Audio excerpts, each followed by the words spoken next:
got so much motherfucking design on right now. Bring it down, bring it down, make it come out. I got 3 whole thoughts, I'm a dog, bitches on my line, and you know.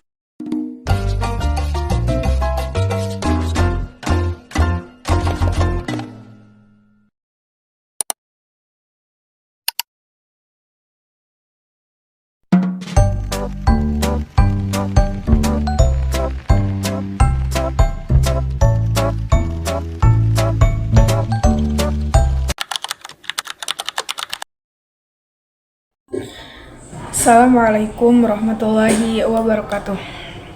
Alhamdulillahirrabbilalamin. Segala puji hanya milik Allah yang telah melimpahkan kita rahmat, taufik, dan hidayahnya kepada kita. Salawat serta salam semoga tercurah limpahkan kepada junjungan kita Nabi besar Muhammad SAW, kepada para sahabat, para tabi'in, dan seluruh umat Islam hingga akhir zaman. Teman-teman semuanya, pada video sebelumnya saya telah membahas materi tentang kedudukan dan fungsi hadis dalam Islam. Kita memahami bahwa hadis merupakan sumber hukum Islam yang kedua setelah Al-Quran dan menjadi penjelas terhadap ayat-ayat Al-Quran. Namun, mungkin saja muncul sebuah pertanyaan. Kalau hadis begitu penting, bagaimana hadis itu bisa sampai kepada kita hari ini? Apakah hadis sudah langsung dibukukan sejak zaman Rasulullah SAW atau baru dirilis beberapa ratus tahun setelah beliau wafat? Pertanyaan-pertanyaan seperti inilah yang akan kita bahas pada video kali ini. Insyaallah kita akan mempelajari. Di video ini kita akan mempelajari sejarah penulisan dan juga kodifikasi hadis secara runtut, mulai dari masa Rasulullah SAW hingga masa pembukaan hadis oleh para ulama.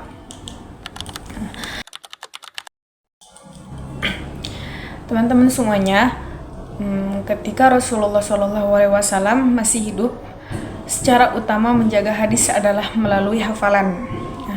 Hal ini sangat wajar karena masyarakat Arab pada saat itu dikenal memiliki daya hafal yang sangat kuat.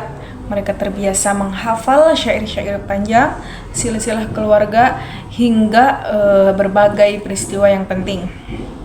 Begitu pula para sahabat, mereka menghafal setiap ucapan Rasulullah SAW. Mempraktikkan setiap perbuatan beliau, kemudian menyampaikan kepada sahabat-sahabat yang lain. Namun yang demikian itu bukan berarti hadis sama sekali tidak ditulis. Pada awalnya itu, pada awal masa Islam, Rasulullah pernah melarang penulisan hadis.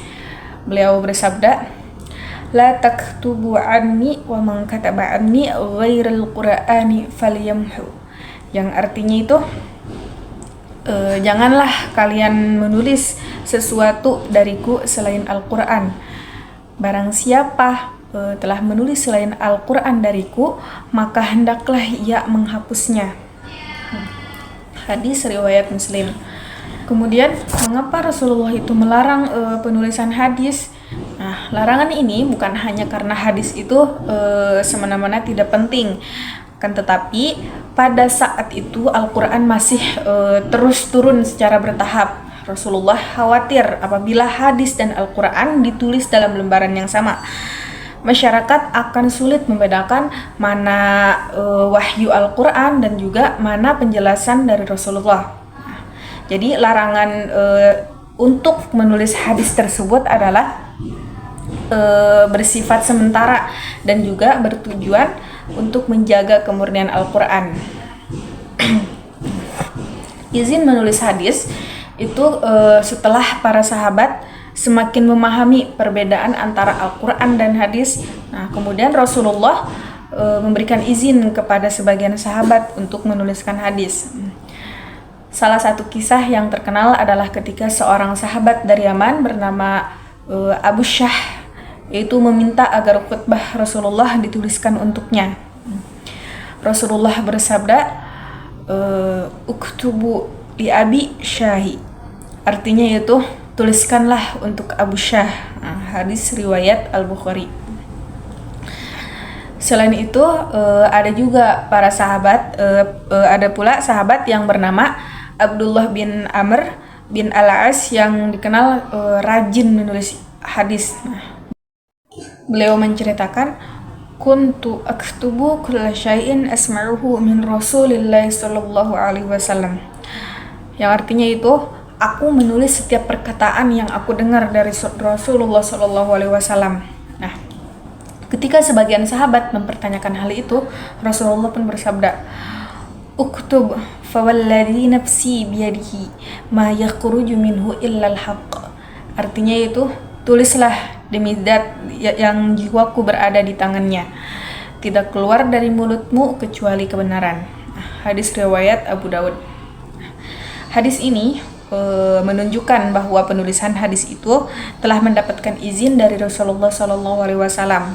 Setelah Rasulullah itu tidak ada lagi kekhawatiran tercampurnya dengan Al-Quran. Hadis ini tercampur dengan Al-Quran.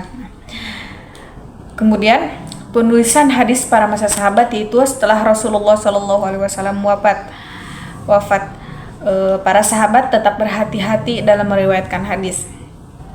Mereka tidak mudah menerima setiap riwayat yang datang. Bahkan ketika Khalifah Abu Bakar As-Siddiq dan Umar bin Khattab sering meminta saksi apabila ada seseorang yang menyampaikan sebuah hadis yang belum mereka dengar sebelumnya. Sikap kehati-hatian ini menjadi cikal bakal lahirnya metode verifikasi hadis yang kemudian berkembang dalam ilmu hadis. Pada masa ini, hadis masih lebih banyak dipelihara melalui hafalan, meskipun beberapa catatan pribadi para sahabat itu tetap ada. Kemudian kodifikasi hadis pada masa Umar bin Abdul Aziz. Memasuki akhir abad pertama Hijriah, banyak sahabat yang telah wafat. Para ulama mulai khawatir hadis akan hilang apabila hanya mengandalkan hafalan saja. Nah, selain itu, mulai muncul juga orang-orang yang membuat hadis palsu demi kepentingan politik maupun kelompok tertentu. Nah, melihat kondisi yang seperti itu, Khalifah Umar bin Abdul Aziz mengambil langkah yang besar. Beliau mengirim surat kepada gubernur Madinah yaitu Abu Bakar bin Hazm. Isi perintah beliau diantaranya yaitu undur maka min hadisi Rasulillahi sallallahu alaihi wasallam faktubuh. Artinya yaitu perhatikanlah hadis-hadis Rasulullah sallallahu alaihi wasallam lalu tuliskanlah. Perintah ini dikenal sebagai awal kodifikasi hadis secara resmi dalam sejarah Islam. Kemudian munculnya kitab-kitab hadis ini yaitu setelah gerakan kodifikasi dimulai. Muncullah beberapa ulama besar yang mengumpulkan hadis, diantaranya yaitu seperti Imam Malik dengan kitab Al-Mutawatir dan yang menjadi salah satu kitab hadis tertua yang masih ada hingga sekarang.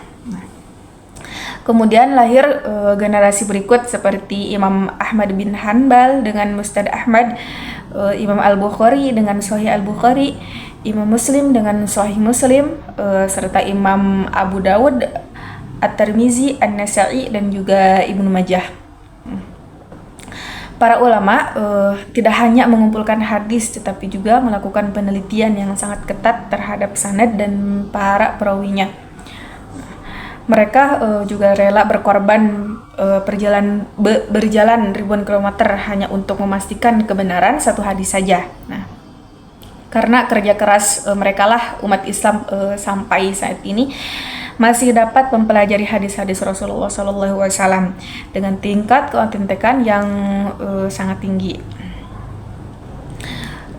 Kemudian dari pembahasan yang saya bahas di video ini, kita memahami bahwa hadis itu tidak muncul begitu saja dalam bentuk kitab, tetapi hadis melewati proses yang sangat panjang, dimulai dari hafalan, hafalan para sahabat pada masa Rasulullah, kemudian sebagian mulai ditulis dengan izin Rasulullah, dilanjutkan dengan penjagaan yang sangat hati-hati oleh para sahabat, hingga akhirnya dibukukan secara resmi pada masa Khalifah Umar bin Abdul Aziz dan disempurnakan oleh para imam hadis.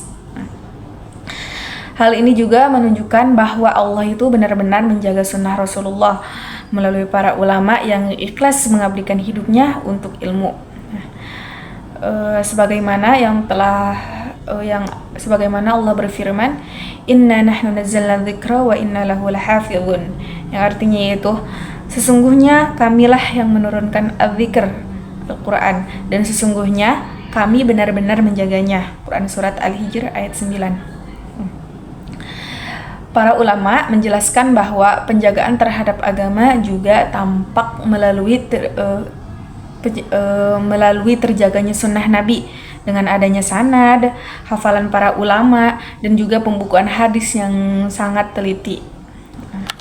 Mungkin demikian di video ini yang bisa saya sampaikan.